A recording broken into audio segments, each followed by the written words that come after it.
दर्शकों, 2025 का साल भारत के साइंस एंड टेक्नोलॉजी के क्षेत्र में ऊंचाइयों का साल रहा। फिर चाहे वो स्पेस टेक्नोलॉजी हो, डिजिटल इंडिया हो या फिर स्वदेशी इनोवेशन। जी हाँ दर्शकों, भारत ने 2025 में एक बार फिर साबित कर दिया कि विज्ञान और तकनीक में ही वो आत्मनिर्भर नहीं बल्कि अग्रणी भी है। एआई, स्पेस रिसर्च से लेकर ग्रीन टेक्नोलॉजी तक। जी हाँ, और आज हम बात करेंगे उन वैज्ञानिक सफलताओं की जिन्होंने देश को ग्लोबल लीडर बनाया। और इसी पर जानकारी साझा करने के लिए आज हमारे साथ स्टूडियो में मौजूद हैं डॉक्टर मनीष मोहन गौरे, सीनियर साइंटिस्ट, CSIR निस्पर से। स्वागत है सर आपका बहुत बहुत। नमस्कार सर, स्वागत है आपका। और सबसे अहम सवाल हम शुरू करना चाहेंगे, 2025 में साइंस, टेक्नोलॉजी और इनोवेशन के क्षेत्र में भारत की ग्लोबल रैंकिंग में जो सुधार हुआ है, आप इसे भारत की लॉन्ग टर्म साइंटिफिक स्ट्रेंथ के रूप में कैसे देखते हैं? जी हाँ, ये जो भारत में विज्ञान और तकनीक इनोवेशन की बात की जाती है जी। और वर्तमान में जो स्थिति है भारत की साइंस, टेक्नोलॉजी एंड इनोवेशन में, वो वर्ल्ड रैंकिंग आज काफ़ी आगे का होके 38th रैंक हो गया है। और ये कुल दुनिया के 139 इकोनॉमीज़, दुनिया के जो 139 अर्थव्यवस्थाएं हैं, उनमें ये रैंक है 38th रैंक, जो कि एक बहुत बड़ी उपलब्धि है। और 2024 और 25 में ये रैंक भारत को मिला है रिसर्च, डेवलपमेंट और इनोवेशन के क्षेत्र में।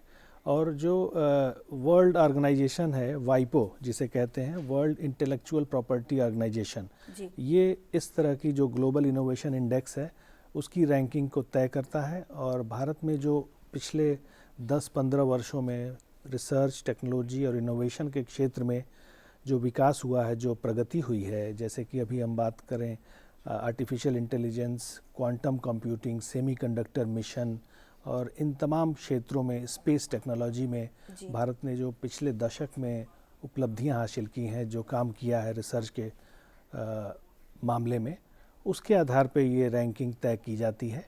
और भारत इसमें काफ़ी तेज़ी से आगे बढ़ रहा है। और जैसा कि अभी हमने देखा कि सर CV रमन, जो हमारे भारत के पहले वैज्ञानिक रहे, जिन्होंने अपने भौतिकी के क्षेत्र में जो रिसर्च किया, उसके आधार पर उन्हें 1930 में, आज़ादी से पहले, नोबेल पुरस्कार मिला था।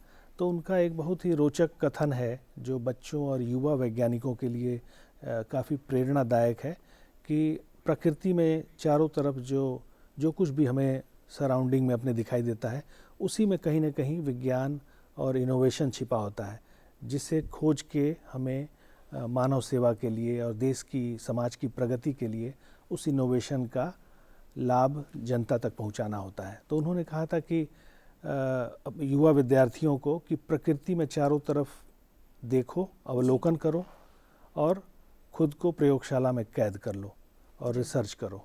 उससे मानव सेवा और देश की उन्नति के लिए नए रिसर्च और इनोवेशन हो पाएंगे। तो सर, रिसर्च पब्लिकेशन में भारत का 3rd ग्लोबल पोजीशन जो है, वो हमारी यूनिवर्सिटीज़ और रिसर्च इंस्टीट्यूशन की क्वालिटी और कैपेसिटी के बारे में क्या बताता है? इस मामले में भी जैसा कि हमने देखा कि ग्लोबल इनोवेशन रैंकिंग में भारत का एक महत्वपूर्ण स्थान हासिल हुआ है, इसी प्रकार रिसर्च पब्लिकेशन के क्षेत्र में दुनिया में भारत का 3रा स्थान है। और ये एक बहुत महत्वपूर्ण रैंक है।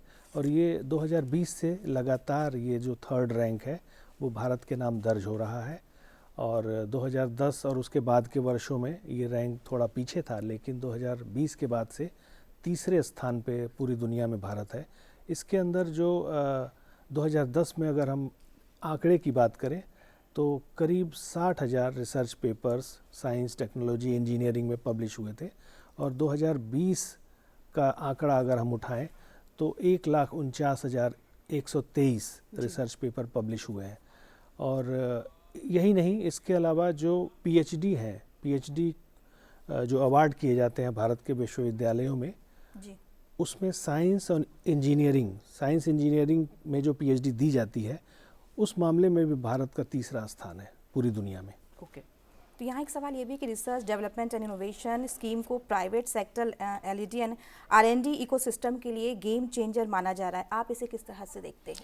ये बहुत ही महत्वपूर्ण आपने सवाल किया। जिस तरह से हम बात करते हैं कि रिसर्च, इनोवेशन डेवलपमेंट से जुड़ा होता है और इसमें सरकारी संस्थानों, शोध की प्रयोगशालाओं के साथ साथ प्राइवेट सेक्टर के जो R&D इंस्टीट्यूट्स हैं, उनको भी शामिल करने से देश की कई लेवल की ज़्यादा उन्नति प्रगति दर्ज की जा सकती है। इसी बात को ध्यान में रखते हुए भारत सरकार ने नवंबर 2025 में अभी आयोजित हुए emerging science technology and innovation conclave asterisk का आयोजन किया गया था, जिसमें हमारे देश के माननीय प्रधानमंत्री जी ने RDI स्कीम को लॉन्च किया, जिसका फुल फॉर्म है research development and innovation scheme. इसके अंदर 1 लाख करोड़ रुपए की राशि आवंटित की गई है भारत सरकार की ओर से। और इसकी जो मुख्य विशेषता है वो ये है कि गवर्नमेंट के जो रिसर्च सेक्टर है, रिसर्च से जो देश और समाज की प्रोग्रेस की बात की जाती है, उसमें प्राइवेट एंटरप्राइज, प्राइवेट संस्थानों में जो R&D रिसर्च एंड डेवलपमेंट किया जाता है उसको प्रोत्साहन दिया जा रहा है, उन्हें इन्वेस्टमेंट करने का मौका दिया जा रहा है। इस मायने में ये जो RDI स्कीम है ये प्राइवेट पार्टनरशिप को पब्लिक पार्टनरशिप के साथ जोड़कर देश की प्रगति के लिए एक महत्वपूर्ण स्कीम के तौर पे लॉन्च हुआ है। सो सर, अगर बात करें AI, क्वांटम, सेमीकंडक्टर या फिर क्लीन एनर्जी की, जैसे ये स्ट्रैटेजिक एरिया पर जिस तरह से ये फोकस बढ़ता जा रहा है, भारत को आत्मनिर्भरता की तरफ कैसे मजबूती दे रहा है? ये कुछ सेक्टर्स हैं, जैसे कि आपने बताया कि artificial intelligence, quantum computing, semiconductor, इन सभी जो टेक्नोलॉजी के डायमेंशन हैं, इसमें महत्वपूर्ण काम हो रहा है। और इसको लेके भारत सरकार ने राष्ट्रीय मिशन बनाए हैं और उसके अंतर्गत एक लक्ष्य दिया गया है ताकि क्वांटम कंप्यूटिंग, सेमीकंडक्टर चिप और आर्टिफिशियल इंटेलिजेंस, जो कि दुनिया की तस्वीर को, दुनिया के स्वरूप को बदलने के लिए ये जो cutting edge modern research tools हैं, रिसर्च सेक्टर्स हैं, उसमें भारत काफ़ी तेज़ी से काम कर रहा है और उसमें इन्वेस्टमेंट कर रहा है। नेशनल मिशंस उसके साथ उसको एंडोर्स कर रहे हैं ताकि ये जो रिसर्च का, इनोवेशन का एरिया है उसमें ज़्यादा से ज़्यादा रिसर्च इंस्टीट्यूट पार्टिसिपेट कर सकें और देश को आगे लेकर जा सकें। बिल्कुल। तो यहाँ एक सवाल ये भी है कि अगर इंडिजीनियस हार्डवेयर और सॉफ्टवेयर पर आधारित सुपर कंप्यूटिंग इंफ्रास्ट्रक्चर को आप भारत की डिजिटल सेल्फ रिलायंस के रूप में कैसे देखते हैं? ये एक महत्वपूर्ण प्रश्न है। जैसे कि digital India, digital governance, e-governance की बात की जाती है, तो उस मामले में जो हमारी पब्लिक सर्विस है और इकोनॉमिक ग्रोथ है, इकोनॉमिक प्रोग्रेस है, उसको ये टारगेट करता है। जैसा कि हम सभी जानते हैं कि ई-गवर्नेंस ने सामान्य जनजीवन को काफ़ी प्रभावित किया है और हर जीवन के किसी भी क्षेत्र में जो भी हमारे रोज़मर्रा की ज़रूरतें हैं, आवश्यकताएं हैं, उनका सीधा रिश्ता हमारे कंप्यूटर, हमारे इंटरनेट और हमारे ई-गवर्नेंस से जुड़ता है। तो ई-गवर्नेंस एक ऐसा डिजिटल डिवाइस है, एक ऐसा डिजिटल मैकेनिज़्म है जो कि पब्लिक सर्विस की तरफ लेकर जाता है और उसके साथ साथ इकोनॉमिक ग्रोथ होती है। ओके। तो सर, अगर हम डिपार्टमेंट ऑफ एटॉमिक एनर्जी की 2025 की अचीवमेंट्स की बात करें तो आपको क्या लगता है कि ये साल किस तरह से गया है? इस साल 2025 में विज्ञान और प्रौद्योगिकी के जितने भी हमारे विभाग हैं, मंत्रालय हैं भारत सरकार के अंतर्गत, उसमें सभी विभागों ने महत्वपूर्ण उपलब्धियां दर्ज की हैं। उनमें से एक विभाग जिसका आपने नाम बताया, डिपार्टमेंट ऑफ एटॉमिक एनर्जी, परमाणु ऊर्जा विभाग, इस विभाग ने कई सारी महत्वपूर्ण उपलब्धियां दर्ज की, कई सारे माइलस्टोन्स तय किए, जिसमें से 2-3 का मैं जिक्र करना चाहूँगा। एक मुजफ्फरपुर में 150 बेड वाले कैंसर हॉस्पिटल का न्यूक्लियर एनर्जी के माध्यम से किस तरह से कैंसर का उपचार किया जा सकता है, उसकी डायग्नोसिस की जा सकती है, उसको ध्यान में रख के 150 बेड का cancer hospital department of atomic energy ने इस्टेब्लिश किया।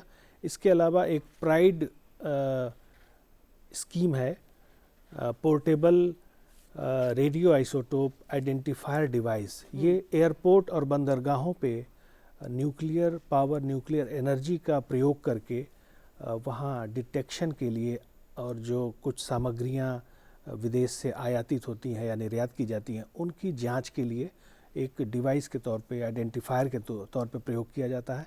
ये एक दूसरी उपलब्धि थी डिपार्टमेंट ऑफ एटॉमिक एनर्जी की। और इसके अलावा और भी कई सारी उपलब्धियां हैं जो डिपार्टमेंट ऑफ एटॉमिक एनर्जी के लिए के क्षेत्र में महत्वपूर्ण काम कर रही हैं। जी, तो सर हम यहाँ ये भी जानना चाहेंगे, अगर हम ICMR की वन हेल्थ इनिशिएटिव और नई डायग्नोस्टिक किट्स भारत की पैंडेमिक प्रिपरेशंस और जोनेटिक डिजीज़ के निपटने की क्षमता को कैसे मजबूत करती है? ICMR Indian council of medical research, जो भारत की स्वास्थ्य अनुसंधान विभाग DHR का एक परिषद है, भारतीय आयुर्विज्ञान परिषद, जी, जो कि जूनोटिक डिजीज़, जैसा कि आप इसके नाम से ही पता लगता है कि ये जो एनिमल बॉर्न डिजीज़ हैं, पक्षियों में, बर्ड्स में या कैटल्स में ये डिजीज़ आमतौर पर पाई जाती हैं। ओके। तो उनमें किस तरह से वो हमारे मानव जीवन को प्रभावित करते हैं, इसको लेके ICMR रिसर्च महत्वपूर्ण रूप से 2025 के साल में किया है, और उसमें उनके डिटेक्शन, डायग्नोसिस और उससे रिलेटेड जो पॉलिसी हैं, नीतियां हैं, उसके निर्माण और कैसे पब्लिक इंगेजमेंट और कम्युनिटी इंगेजमेंट किया जा सकता है जूनोटिक डिजीज़ेस को लेकर, उन्हें दूर करने के लिए, क्योंकि ये जो बीमारियां हैं, पशुओं से और पक्षियों से होने वाली जो बीमारियां हैं, वो मनुष्य को भी प्रभावित करती हैं और उससे इकोनॉमी को हमारे लॉस होता है। तो इस बात को ध्यान में रखकर ICMR ने जूनोटिक डिजीज़ को लेकर महत्वपूर्ण अनुसंधान किया है 2025 में। जी, तो अगर 2025 की हम बात करें तो 2025 में CSIR द्वारा शुरू किए गए जो इनिशिएटिव्स हैं वो भारत के सस्टेनेबल डेवलपमेंट मॉडल को किस तरह से शेप कर रही हैं? CSIR देश की एक महत्वपूर्ण और one of the largest R&D organisations है, जिसके अंतर्गत पूरे देश में 37 लेबोरेटरीज़ का एक पूरा बड़ा नेटवर्क है जो देश के कोने कोने में स्थित है। इन सभी प्रयोगशालाओं में जीवन से जुड़े हुए विभिन्न क्षेत्रों में रिसर्च किया जाता है। और 2025 की अगर हम बात करें तो CSIR की कई सारी महत्वपूर्ण उपलब्धियां इस साल दर्ज की गई, जिसमें से सिकल सेल एनीमिया, जो एक साउथ अफ्रीका के बाद एशियन कंट्री, भारत में भी इसका काफ़ी प्रभाव देखा जा रहा है, जो कि ज़्यादातर ट्राइबल कम्युनिटी और लघु इकोनॉमी वाले जो आबादी है, पॉपुलेशन है, उसमें देखने को मिलता है। इसमें जो हीमोग्लोबिन है, उसमें म्यूटेशन होने के बाद एनीमिया, जिसमें हीमोग्लोबिन की कमी हो जाती है शरीर में, और ये काफ़ी जो ह्यूमन प्रोग्रेस है, ह्यूमन का जो वेल बीइंग है, उसको प्रभावित करता है। तो इसके क्षेत्र में CSIR का जो दिल्ली में IGIB लैब है और हैदराबाद में CCMB लैब है, इन दोनों लैबों ने sickle cell anemia diagnostic test, Feluda test जिसको कहते हैं, उसमें महत्वपूर्ण काम किया है। इसके अलावा 2025 में जो विज्ञान पुरस्कार की श्रेणी में रखा गया, वो CSIR के लैब अरोमा मिशन को ध्यान में रख के किया गया। और अरोमा मिशन एरोमेटिक प्लांट्स को लेकर काम करता है, जिसमें जो एसेंशियल ऑयल्स हैं, जो हमारे जीवन में कई तरह से फ़ायदेमंद होते हैं, इसको लेके इस बार अवार्ड दिया गया है, और वो CSIR का ही रिसर्च है, अरोमा मिशन। इसके अलावा स्टील स्लैग एक टेक्नोलॉजी है, जिसमें स्टील के जो वेस्ट मटेरियल्स होते हैं, उनको हम रोड के कंस्ट्रक्शन में इस्तेमाल करते हैं। तो central road research institute Delhi में CSIR की लैब है, उस स्टील स्लैग रोड टेक्नोलॉजी के ऊपर काफ़ी महत्वपूर्ण काम कर रही है। इस प्रकार से CSIR ने अपने प्रयोगशालाओं में जो अनुसंधान हो रहे हैं, उसको ध्यान में रखकर महत्वपूर्ण काम किए हैं। जी बिल्कुल। सर यहाँ पे सवाल ये भी है कि अगर हम मिनिस्ट्री ऑफ अर्थ साइंस की 2025 की अचीवमेंट्स को देखते हैं, तो क्या हम ये कह सकते हैं कि भारत अब साइंस ड्राइवन ग्लोबल लीडरशिप की दिशा में यहाँ पे डिसिबिलिटी से आगे बढ़ रहा है काफ़ी? डिपार्टमेंट ऑफ आपने ministry of earth science, ministry of earth science के अंतर्गत मत्स्य 6000 एक ऐसा उपकरण है जो कि 6000 मीटर समुद्र की गहराइयों में लेकर जाता है, और ये deep ocean mission ministry of earth science के गहरे समुद्र का एक मिशन बनाया गया है जी। उस पर यह अनुसंधान करता है, जिसमें 3 लोग बैठ के उसमें जो समुद्र है उसमें रेयर मेटल्स हैं, मैग्नीज, कोबाल्ट, जिंक, इस प्रकार के जो मेटल्स हैं, रेयर एलिमेंट्स हैं, वो समुद्र के अंदर से उसको खोजने के लिए ये प्रयोग किया जा रहा है। और यह मिशन काफ़ी तेज़ी से काम कर रहा है।